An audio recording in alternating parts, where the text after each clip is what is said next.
We're reading Skinny Bones, and this is Chapter 6, All Wound Up and Nowhere to Throw.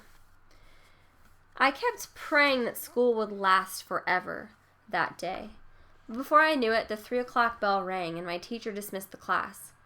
I stayed at my desk until everyone was gone. I just had to think of some reason to stay after school. I had to get out of that pitching contest.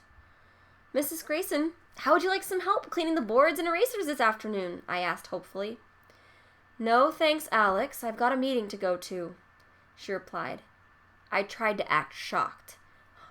Mrs. Grayson, I'm surprised at you, I said.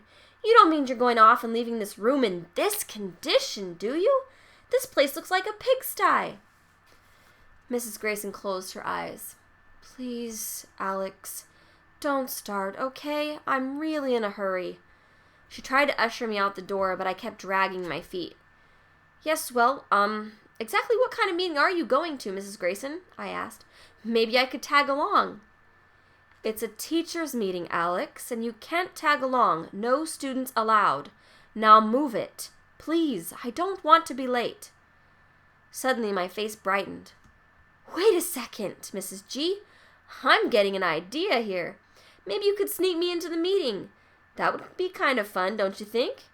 That way, if things get boring, you and I could play tic-tac-toe in the back of the room. Mrs. Grayson narrowed her eyes suspiciously.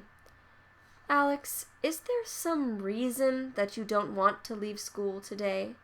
Are you in some sort of trouble? Trouble? Me? Oh, no, Mrs. Grayson. Not me. No trouble here. Nope. None at all. Zero trouble. Honest. I was just trying to make your meeting a little more fun. That's all. Well, thank you anyway, she said, but I'll be fine. Really. Reluctantly, I stood up. Alrighty then, I said. I guess I'll just let you be on your way. That is, unless you'd like me to wait until your meeting's over so I can help you with the boards, which I wouldn't mind doing at all, Mrs. Grayson, 'cause that's the kind of guy I am. Like right this minute, if you were to say, sit down and wait till my meeting's over, that's exactly what I would do, Mrs. G. I would sit down right here and I would... Mrs. Grayson put her hands over her ears. Go home, Alex, she blurted out. So that was pretty much that. I went home and got my ball and glove. Then I called Brian and told him to meet me at the Little League field. It made me sick to have to go through with this, but there was just no way out. By the time I got to the field, everyone was already there. And when I say everyone, I mean everyone. About 1 million kids were standing around waiting for me to make a big fool of myself. Hey, Frankovich, shouted TJ when he saw me coming. For a minute there, we didn't think you were going to show. What took you so long? Were your pants on fire? I think this was his way of calling me a liar again. The only thing smoking is my pitching arm, I shot back. Why I said that, I'll never know. Okay, here's what we're going to do, he said. I brought along a catcher, and he'll be catching for both of us. I looked over at the kid in the catcher's mask. It was Hank Grover, one of TJ's best friends. Oh, no. No way, TJ, I protested. If you get your own catcher, I should get my own catcher, too. TJ rolled his eyes. What difference does it make who catches? The catcher isn't going to call balls or strikes. The umpires are going to do that. Besides, Frankovich, none of your little moron friends know how to catch. Man, did that ever make me mad. Insulting my friends like that. I probably should have left right then and there. But there was one tiny little problem. He was right. None of my little moron friends can catch. Okay, TJ continued. Here's how it'll work. We're each going to pitch 10 balls. Your umpire and my umpire will stand together behind the plate. Then as each ball is thrown, they'll decide whether it's a strike or a ball. And to make it fair, the umpires have to agree on every call. If they can't agree, the pitcher takes the whole thing over again. That sounds fair, right? By this time, my stomach was tying itself in knots. All I wanted to do was go home. Yeah, I guess, I mumbled. TJ took a dime out of his pocket. We'll flip to see who gets to pitch first, he said. For a second, I saw a way out. Oh, jeez. Sorry, TJ, I guess we won't be able to have this contest after all. I never learned how to flip. I can do a somersault, but that's about it. Well, it was nice seeing you. Ta-ta. TJ grabbed me by the shirt. He held me while he threw the dime in the air and let it fall to the ground. "Call it," he ordered. I looked at the dime and started to whistle. "Here, dime! Here, boy!" I called. TJ didn't smile. "Cut it out, Alex. I mean it. Now I'm going to throw this up one more time and..." I made a sick face. "You're going to throw up? Right here? Right now? That's disgusting, really. TJ, I want no part of this." His grip tightened on my shirt. "Heads or tails?" I called tails. It was heads. Not a good sign. "Okay, I won the toss, so I'll go first," said TJ. He took his ball and glove to the pitcher's mound. TJ's umpire, Eddie Fowler, and my umpire, Brian, took their places behind home plate. I hated to admit it, but having two umpires really did seem pretty fair.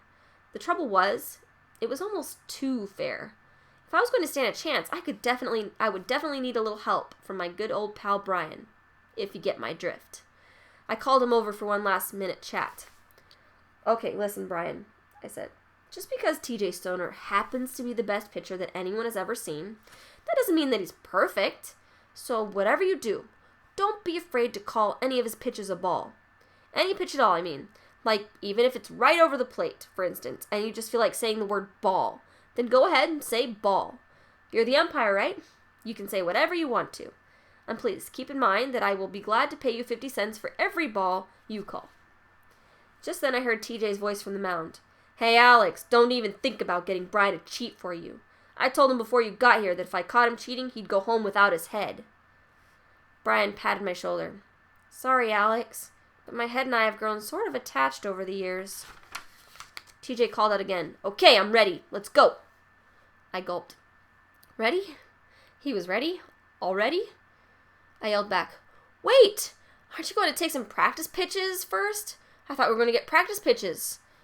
TJ smirked. "You can take them if you need to, Frankovich, but I'm ready to go." Just then, he went into his wind-up. Some kids look dumb when they're winding up, but I swear, TJ looked just like Greg Maddux. He threw. The ball hit the catcher's mitt at about 60 miles an hour. But even worse, it hit his glove exactly in the center. "Strike one!" shouted both umpires together. TJ didn't even blink. He just got ready and threw the next pitch. "Strike two!" shouted the umpires again. This time TJ looked over in my direction and smiled. I leaned down and pretended I was tying my shoes so I wouldn't have to look at him. "What's the matter, Alex?" he said. "Is the ball flying by so fast that it untied your little sneakers?" He threw his third pitch. Perfect again. The guy was making me totally sick. Every single pitch he threw went whizzing directly over the plate. The catcher never even had to move a muscle. 10 straight pitches, 10 straight strikes. TJ walked off the mound cool as anything. He tossed me the ball. "Okay, Skinny Bones, let's see your curve," he said. As TJ sat down on the sidelines, Brian came over to wish me luck. I glared at him. "What's the matter? Did you forget how to say the word ball?" "Oh, get off it, Alex," he said. "All his pitches were perfect. You really didn't expect me to cheat, did you?" I just glared at him. "I'll remember how you feel about cheating the next time I feel you tapping me on the back during the math test," I snapped. After that, I picked up my glove and slowly walked out to the pitcher's mound. Really slowly. I mean, as in slow motion, practically. The thing is, if you walk slow enough, there's always a chance that the unexpected could happen. Like a tornado could pop up and carry off the spectators, for instance. Or there could be a total eclipse of the sun, perhaps. But unfortunately, this time, nothing happened at all. When I got to the mound, there wasn't a cloud in the sky. There was no weaseling out of it now. I took a deep breath and turned around. My heart stopped. Jeez, it was farther to home plate than I remembered. There was no way I could throw strikes from that far. No way! The umpires lined up behind home plate and the catcher got set. "Are you ready yet, Skinny Bones, or do you need to practice?" yelled TJ mockingly. Aha! A perfect opportunity to stall for time. I walked off the mound and headed for TJ on the sidelines. Then I stood on my tiptoes and tried to look him in the eye. "Okay, this name-calling has got to stop, TJ." I was trying to sound tough.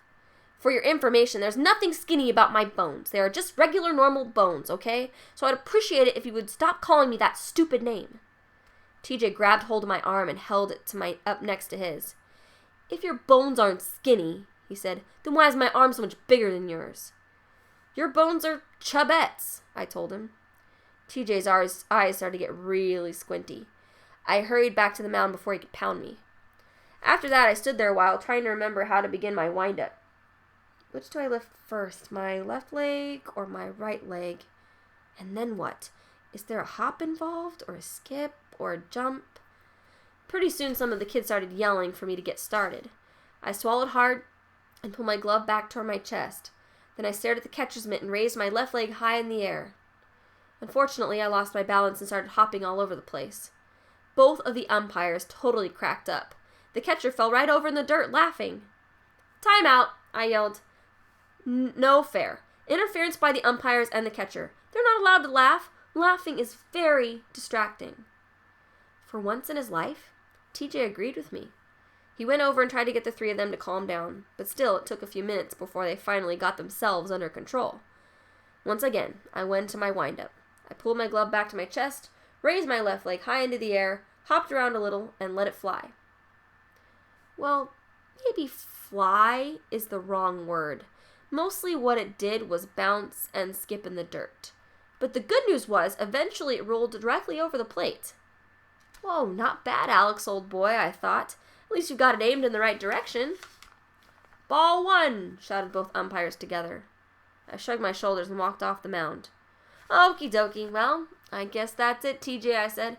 "I lost. One little mistake on my first curveball and it's all over. There's no way I can win now. I can't even tie. It's really a shame, too. That's probably the only bad pitch I'd have thrown all day." TJ grabbed me by the shirt again. "Oh, no, you don't, Frankovich," he said. "You have 9 more balls to throw. We had a deal, remember? 10 pitches.